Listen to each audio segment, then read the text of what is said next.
الحديث العشرون عن أنس بن مالك رضي الله عنه عن رسول الله صلى الله عليه وسلم أنه كان إذا أعجل عليه السير يؤخر الظهر إلى أول وقت العصر فيجمع بينهما ويؤخر المغرب حتى يجمع بينها وبين العشاء حين يغيب الشفق.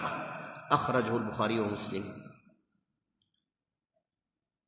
قوله أنه كان ليس في مسلم، هذه في التعليقة الأولى. في التعليقة الثانية إذا أعجل، في مسلم عجل بدلا من أعجل، يعني دون الهمس. Donc, ici ça parle encore de la prière du voyageur.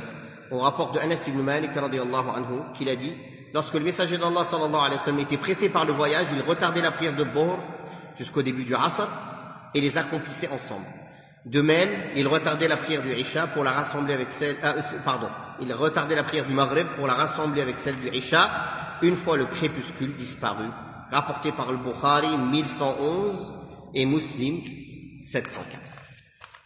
Ici, il y a une autre facilité, une autre permission parmi les permissions du voyage qui est al-jam'u. Réunir entre les prières du jour et entre les prières de nuit, c'est-à-dire entre Dhuhr et l'Asr et entre Maghrib et l'Isha. Le Fajr, il ne se réunit avec aucune prière, il se fait à l'heure. Il n'y a pas de lien entre le fait de diminuer et de réunir. Parfois on peut réunir et ne pas diminuer, parfois on diminue, on ne réunit pas. Et parfois on diminue le nombre de prières de 4 à 2 et on réunit. Donc beaucoup de gens croient, s'il réunit, il peut aussi diminuer le nombre de rak'at. Non. Ou s'il diminue le nombre de rak'at, il peut aussi réunir. Non. Par exemple, à Mina, on fait les prières à l'heure, mais on les diminue. À Arafat, on les réunit. À Muzdalifa, on les réunit. Donc on les a diminués à Mina, mais on les a pas réunis. On les a priés chacune à l'heure. Ce hadith est une preuve que l'on peut réunir pendant le voyage entre Dhuhr et l'Asr et entre le Maghrib et l'Isha. Chez les Ahnaf, c'est pas permis. Chez les Hanafites, en voyage, on peut pas réunir, on peut juste diminuer.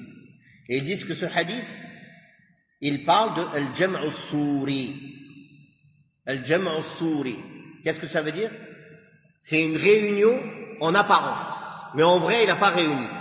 Il a retardé le Dhuhr jusqu'à la fin pour le prier à la fin de l'heure et l'Asr au début de l'heure. Et le Maghrib à la fin de l'heure et l'Isha au début de l'heure. Donc, en réalité, il a sorti aucune prière de son heure. Ni avancé aucune prière avant son heure. C'est pour cela que pour eux, ils interdisent le jama', de réunir. Mais il y a des dizaines de hadiths dans ce sens, que le prophète sallallahu alayhi wa sallam a très bien réuni, parfois en fin d'heure, parfois en début d'heure, les sahaba aussi, etc. Les Ahnaf, ils voient qu'on réunit seulement à Arafat et à Muzdalifa. Ils ne voient pas qu'on réunit à d'autres endroits.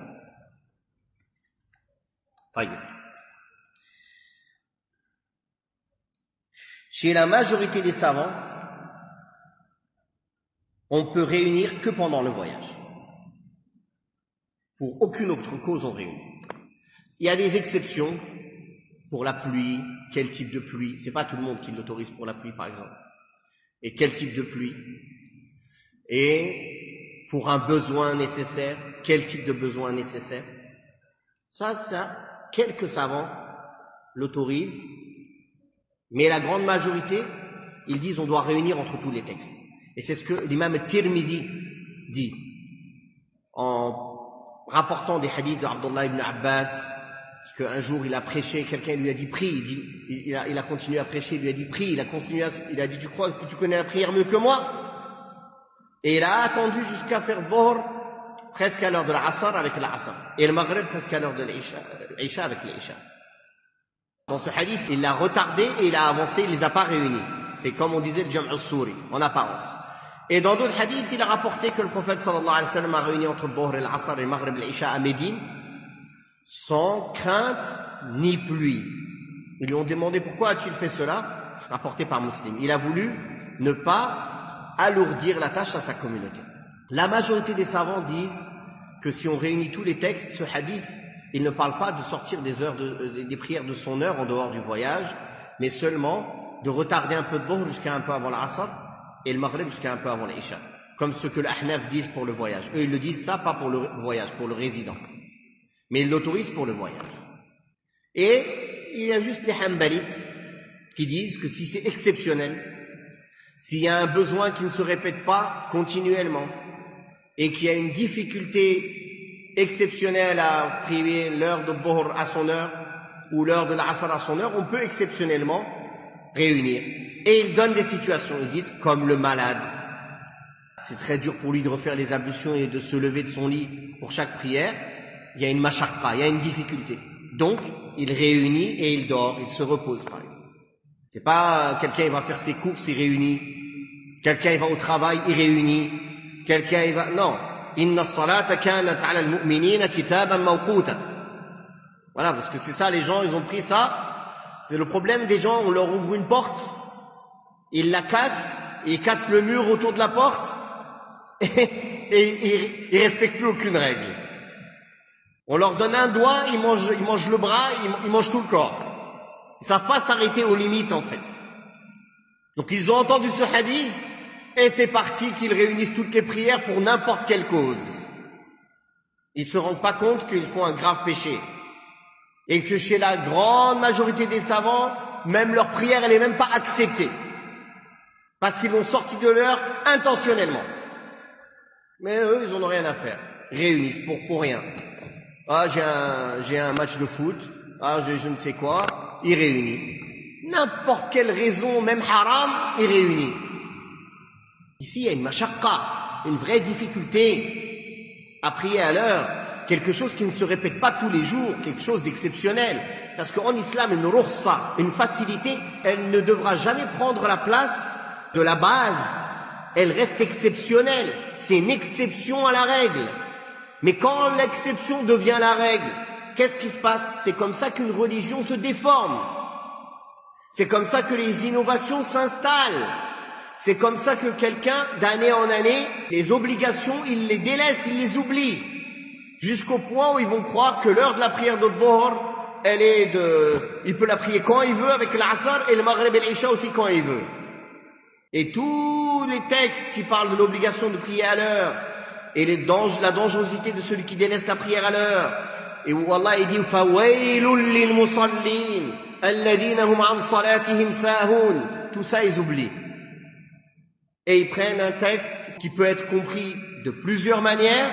Et ils en font la règle de base, et ils délaissent tous les versets, les hadiths, l'unanimité des savants, les paroles des savants, les explications, les autres hadiths, de côté. Ça s'appelle suivre ses passions. Et il n'y a pas plus égaré que celui qui suit ses passions. C'est pour ça que les savants mettent en garde dans le fait de suivre toutes les facilités qu'on trouve partout. Il y a des paroles très dures des savants sur celui qui suit toutes les facilités. En fait, qui cherche dans chaque avis de savant ce qui l'arrange. Ah tiens, lui il a dit ça c'est bien, c'est facile. Ah l'autre il a dit ça, c'est facile. Et il les réunit.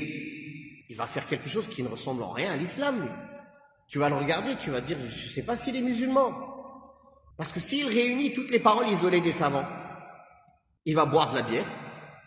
Parce que chez certains savants, la bière, c'est pas comme l'alcool haram, c'est pas comme le vin haram. Donc tant qu'il est pas sous, il a droit d'en boire en petite quantité. Donc tu vas le voir rentrer avant la mosquée avec une bière à la main. Tu vas le voir avec une guitare à la main aussi juste avant la mosquée parce que certains ont rapporté de certains salafs qu'il aurait joué du oud, soi-disant. Il va réunir toutes les choses bizarres que tu n'as jamais entendues de ta vie, qui sont impossibles de faire partie de l'islam. Mais comme on dit les savants, celui qui a autorisé cela, il n'a pas autorisé tout le reste de choses que toi tu fais. Et celui qui a autorisé l'autre, il n'a pas autorisé tout le reste. Ils n'ont pas suivi leur passion. Ils ont fait des erreurs d'interprétation. Ils ont eu un avis ou un autre. Mais leur objectif n'était pas de chercher l'égarement comme toi aujourd'hui ou de chercher à suivre leur passion. Ils ont traité les textes. Ça reste des êtres humains. S'ils sont sincères et ils ont suivi une bonne méthodologie, même s'ils se sont trompés, ils ont une récompense. Et s'ils ont raison, ils ont deux récompenses. Mais toi, si ton intention c'est de chercher que les facilités, tu es pécheur déjà dès le début. parce que tu as décidé de suivre tes passions et non pas de suivre la révélation provenant d'Allah subhanahu wa ta'ala. De même, il est préférable de ne rien faire entre les deux prières qu'on réunit ensemble en voyage, c'est-à-dire dès qu'on finit une, on fait l'iqama, on fait la deuxième. C'est ça la sunna, surtout si on fait at-taqdim, surtout si on avance la prière d'après à l'heure de celle d'avant. Voilà ce qu'on peut dire en résumé. Wallahu ta'ala a'la wa a'lam. Wa sallallahu ala Muhammadin wa ala alihi wa sahbihi wa sallam. Walhamdulillahi rabbil alamin.